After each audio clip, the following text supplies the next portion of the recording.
नमस्कार। टुडे समाचार में अपने सब गोटे के स्वागत है। हम सपना समाचार शुरू करी।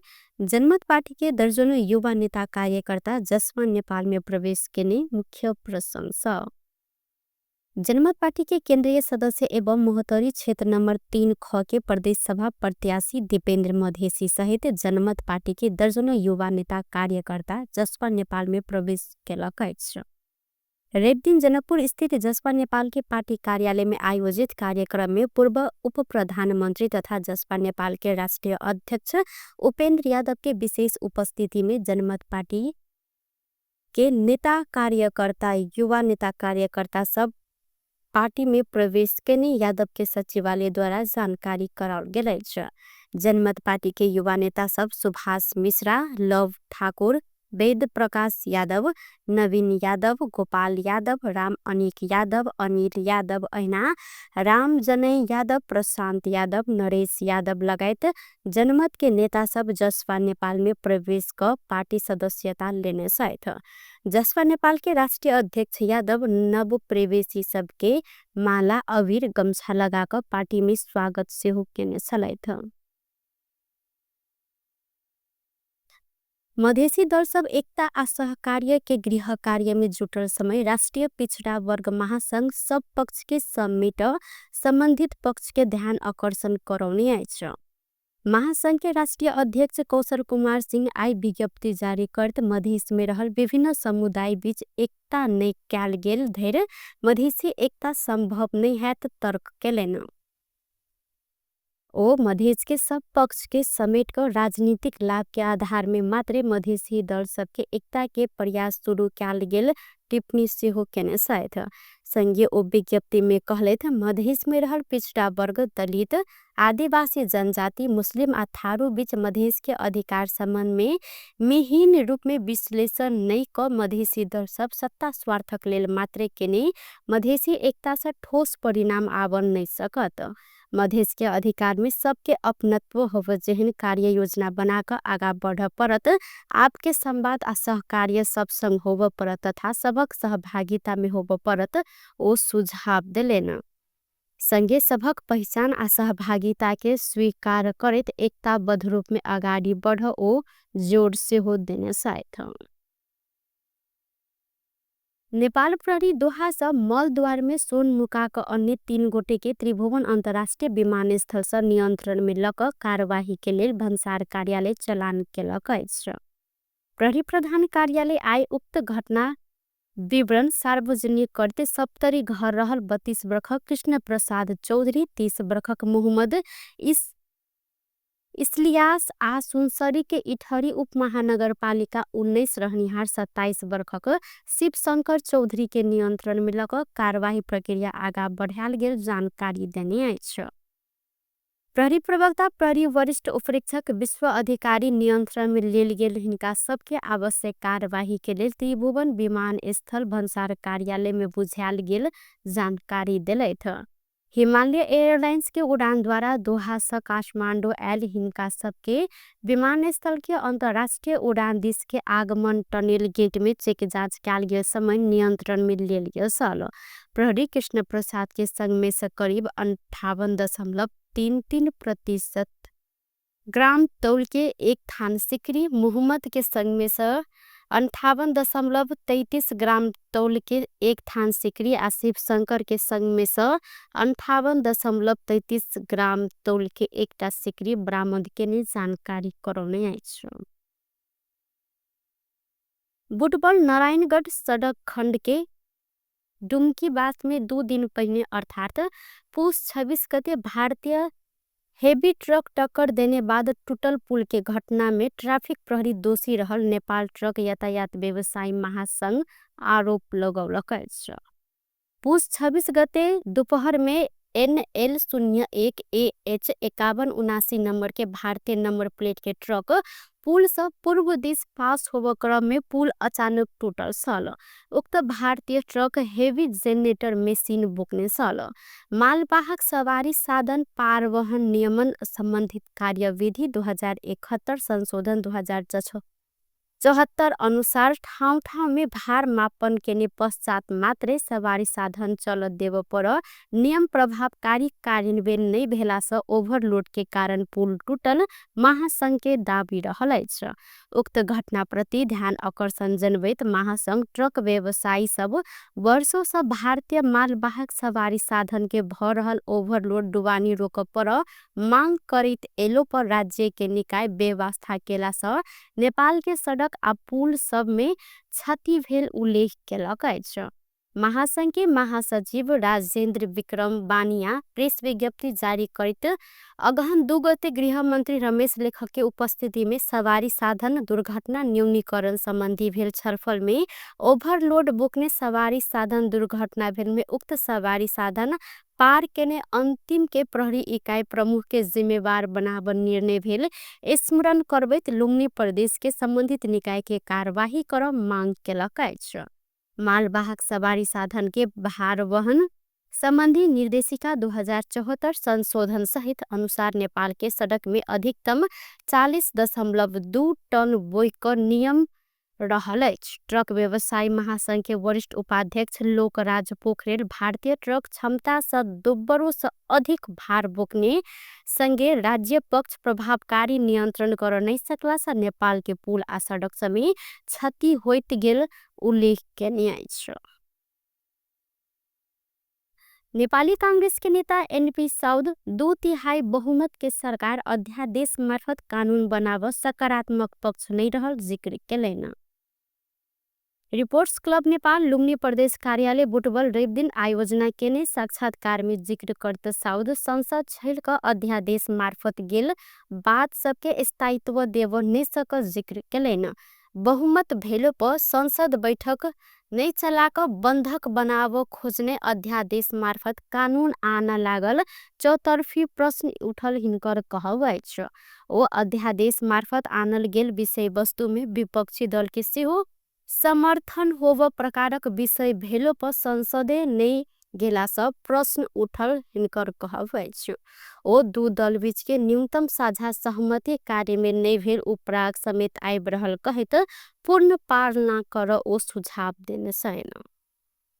भोगी मान्छेहरूको सुविधा दोहन गर्ने एउटा सञ्जालको रूपमा होइन कि जनताको स्पष्ट पहुँच भएको जनताको सेवा र विकास सम्बन्धी आकांक्षाहरूलाई परिपूर्ति गर्ने किसिमको संयन्त्रको रूपमा चाहिँ राज्य व्यवस्थालाई पनि अगाडि बढाएर लैजानुपर्छ।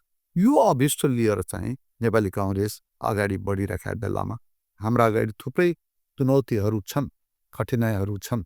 विशेष गरेर एक त दुईवटा ठुला दलहरूको बीचको गठबन्धनमा काम गर्दाखेरि अलिकति बलिया बलिया मान्छेहरू साँगुरो ठाउँमा अटाउँदाखेरि अलिकति एडजस्टमेन्टको प्रब्लम हुन्छ। त्यो एडजस्टमेन्ट गर्दाखेरि सबै थरीका बीचमा दुईटै थरीका बीचमा एक किसिमको सहनशीलता र एकार्काको अस्तित्वलाई स्वीकार गर्ने एकार्काको पर्सेप्सनलाई बुझ्ने त्यो लचकता र त्यो क्षमता हुनुपर्छ र त्यसको विकासको अहिले पनि हामी कहाँ चाहिँ आवश्यकता छ। अब अध्यादेश भन्दा विधायिकी प्रक्रियाबाट संसदबाट कानुन बनाएर यो कुरा ल्याएर आएको भए हुन्थ्यो भन्ने कुरासँग चाहिँ त्यो प्रश्न उठिरहेका छ। अब दुईटै किसिमले हामीले चाहिँ कानुन बनाउन सक्छौँ। संसद नबसेको बेलामा हामीले चाहिँ अध्यादेशबाट पनि हामीले कानुन बनाउन सक्छौँ र अध्यादेशबाट कानुन बनाए पनि त्यसलाई जबसम्म संसदले पारित गर्दैन त्यो कानुन दिगो हुन सक्दैन। त्यो कानुन ऐनको रूपमा लामो समयसम्म रहन सक्दैन। अध्यादेश भन्ने बित्तिकै अस्थायी प्रवृत्तिका हुन्छन्। त्यसकारण यो अलिकति अध्यादेशबाट आउनुपर्ने ठाउँमा यो संसदबाट आउनुपर्ने ठाउँमा विधेयकको रूपमा आउनुपर्ने ठाउँमा अध्यादेशबाट आउनु पर्यो भन्ने कुराका बारेमा चाहिँ प्रश्न उठाउने ठाउँ त छ। तर एउटा कुराका बारेमा चाहिँ त्यसमा भएका कुराहरू त्यति विवादग्रस्त छैनन्। त्यसकारण प्रतिपक्षदेखि लिएर अरूले पनि त्यो कुरालाई स्वीकार गरेको अवस्था देखिन्छ। म यतातिर यो अध्यादेशको बारेमा यति आफ्ना धारणाहरू म नेता साउथ संविधान के उन्नत बनाव विषय में राष्ट्रीय सहमति कायम करते परिणाम आब जेहन काज करो ऊपर जोर दिलेन। संविधान संशोधन संबंधी संचारकर्मी के प्रश्न में वो आप संविधान सभक सर्वस्वीकार्य होब आ अपनत्व होब जेहन संशोधन कर समय आयल धारणा से हो रखने सलैथ। राष्ट्रपति रामचंद्र पौडेल समक्ष महान्यायाधिवक्ता कार्यालय के आर्थिक वर्ष 2080-81 के प्रतिवेदन पेश किया गेल अछि। राष्ट्रपति भवन शीतल निवास में रवि दिन आयोजित कार्यक्रम में महान्यायाधिवक्ता रमेश वडाल राष्ट्रपति पौडेल समक्ष यह प्रतिवेदन पेश केलैथ। एही अवसर में राष्ट्रपति पौडेल सरकारी मुद्दा के अनुसंधान, अभियोजन, बहस, पैरवी आ प्रतिरक्षा लगायत के काज सब थप वैज्ञानिक, प्रभावकारी आ तत्परक होब परत जिक्र केलेन। ओ मुद्दा के सफलता के प्रतिशत थप बढ़ाव सकल त कानूनी शासन के बढ़ोतरी आ खास कक फौजदारी न्याय प्रशासन प्रभावकारी हैत उल्लेख केलेन। त्यसैले कसुरदारलाई सजाय दिने ताको मात्र होइन, पीडितले क्षतिपूर्ति सहितको न्याय पाउने कुराको सुनिश्चितता प्रदान गर्ने विषय समेत महान न्यायाधिवक्ताको जिम्मेवारी हो। तसर्थ नेपालको संविधानको मौलिक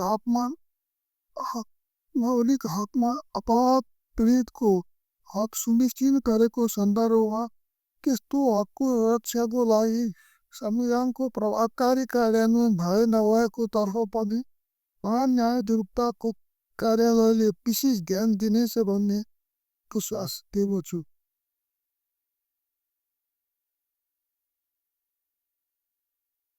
सरकारी मुद्दा फिर्ता लिने विषयमा महान न्यायाधिवक्ताको कार्यालयको भूमिका अझ बढी प्रभावकारी हुँदैछ भन्ने मेरो विश्वास अपेक्षा छ। महान न्यायाधिवक्ता नेपाल सरकारको मुख्य कानुनी सल्लाहकार हुने व्यवस्थाको पृष्ठभूमिमा महान न्यायाधिवक्ताले कानुनी राय सल्लाह दिँदा आफ्नो मर्यादा, प्रतिष्ठा, पदीय जिम्मेवारी र दायित्वलाई मनन गरी उपयुक्त कानुनी राय सल्लाह प्रदान गर्नेतर्फ सचेत रहनु पर्दछ।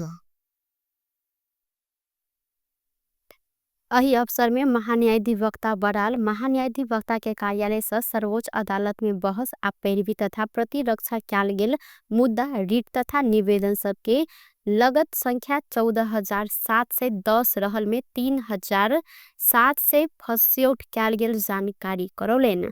फस्यौट क्याल गेल मुद्दा में सरकारी पक्ष के सफलता 36.84% रहल इनकर कहब अछि। कृषि तथा पशुपक्षी विकास मंत्रालय पिछला 5 वर्ष में 1,07,66,27,89,000 अनुदान प्रवाह केलक अछि। रवि दिन सिंह दरबार में पत्रकार सम्मेलन करत मंत्रालय अनुदान आन कृषि सहकारी, कृषि समूह तथा कृषि फर्म सबके नाम सार्वजनिक करते 1 खर्ब से अधिक अनुदान प्रवाह भेल जानकारी करौनी अछि। पत्रकार सम्मेलन में कृषि तथा पशुपक्षी विकास मंत्री रामनाथ अधिकारी एहि अवधि में मंत्रालय से प्रत्यक्ष आ अप्रत्यक्ष क 2 प्रकारक अनुदान प्रवाह भेल जानकारी देलेन। जाय मध्य प्रत्यक्ष दिस कृषि सहकारी आ समूह के 20,30,30,14,000 अनुदान उपलब्ध करायल गेल मंत्रालय जानकारी देने अछि। संगे अप्रत्यक्ष दिस अनुदानित रासायनिक मल 87,35,89,73,000 रुपया अनुदान में वितरण भेल मंत्री अधिकारी जानकारी देलेन। ओ कृषि अनुदान दुरुपयोग क्याल गेल भेटल त कार्यवाही के दायरा में समेत आनल जायत स्पष्ट केलेन। अहिना मंत्री अधिकारी आम जनता संचार माध्यम के अनुदान रकम के प्रयोग के संबंध में खोज आ जान समेत आग्रह केने साथ मंत्रालय सार्वजनिक केने सूची में प्रदेश आ स्थानीय सरकार से वितरण कैल गेल अनुदान रकम नहीं पर हिनकर स्पष्ट रहल अछि। 61,95,31,000 रुपैयाँ रकम प्रवाह भएको छ। रानी जमरा गुलरिया सिंचाइ योजना कृषि कार्यान्वयन इकाइ यस योजनाबाट 21,450 सहकारी कृषि समूह, कृषि फर्महरू मार्फत कुल रु 18,48,61,000 रुपियाँ प्रवाह भएको छ।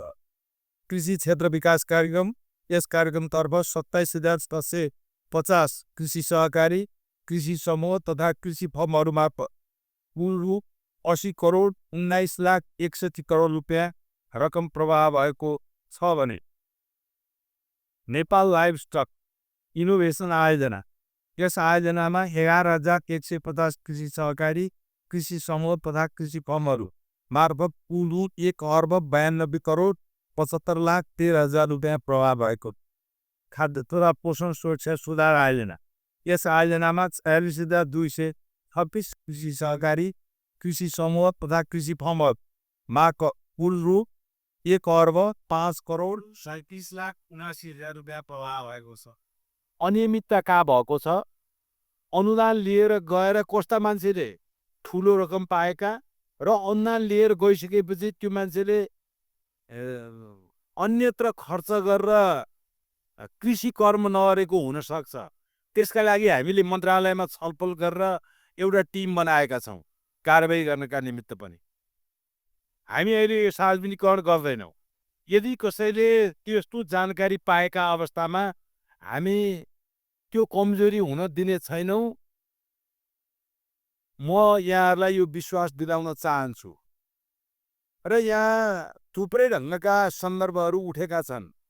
त्यसको मौखिक रूपमा जवाफ दिनुभन्दा पनि नेपाल सरकार, कृषि मन्त्रालय आफूले गरेको काममा विश्वासका साथ सिर ठाडो बनाएर जवाफ दिन सकोस् भन्ने आँटका साथ मन्त्रालय चल्नुपर्छ भन्ने मान्यता एकातिर छ भने कृषि कर्म गर्ने र मन्त्रालयको बीचको भेटघाट पनि ठुलो खाडल नहोस्।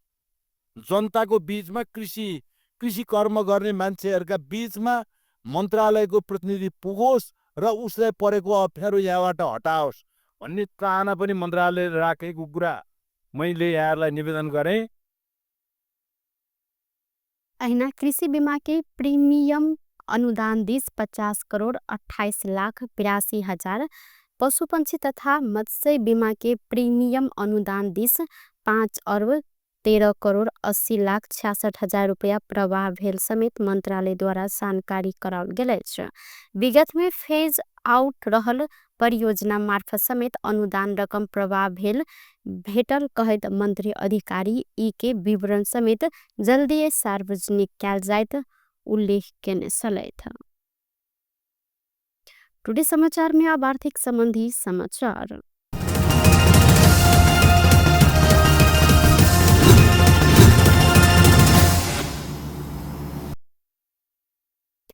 नेपाली बाजार में रेप दिन सोन के दाम में वृद्धि भेल अछि। नेपाल सोन चानी व्यवसायी महासंघ के अनुसार शुक्र दिन के तुलना में सोन के दाम 1600 रुपया से बढ़ल अछि। जय अनुसार छापावाल सोन आई रेब के 1,55,700 रुपया में कारोबार भ रहल अछि।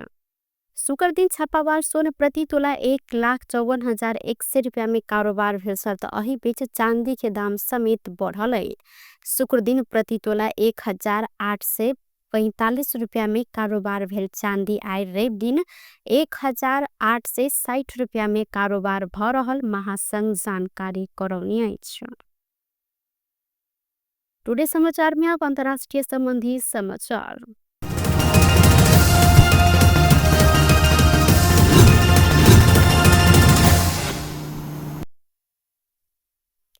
भारत के विदेश मंत्री एस जयशंकर अमेरिका के नवनिर्वाचित राष्ट्रपति डोनाल्ड ट्रंप के शपथ ग्रहण समारोह में सहभागी होवल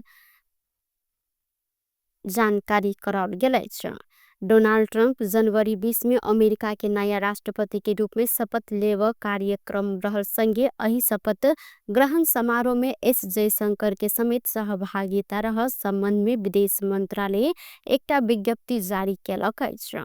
अमेरिका के 47वां राष्ट्रपति के रूप में ओ पद तथा गोपनीयता शपथ लेब लागल साथ अमेरिका भ्रमण के क्रम में विदेश मंत्री जयशंकर ओतुका भावी प्रशासन के प्रतिनिधि के साथ समारोह में भाग लेने अन्य विशिष्ट व्यक्ति सब संग समेत भेंट घाट कर कार्यतालिका रहल अछि। बेस त टुडे समाचार अखन के लेल एतबा पुनः दोसर समाचार लक उपस्थित हवेटा करब तखन देर के लेल हम सपना विदा मांगे छी। देखत रही टीवी टुडे जनकपुर। नमस्कार।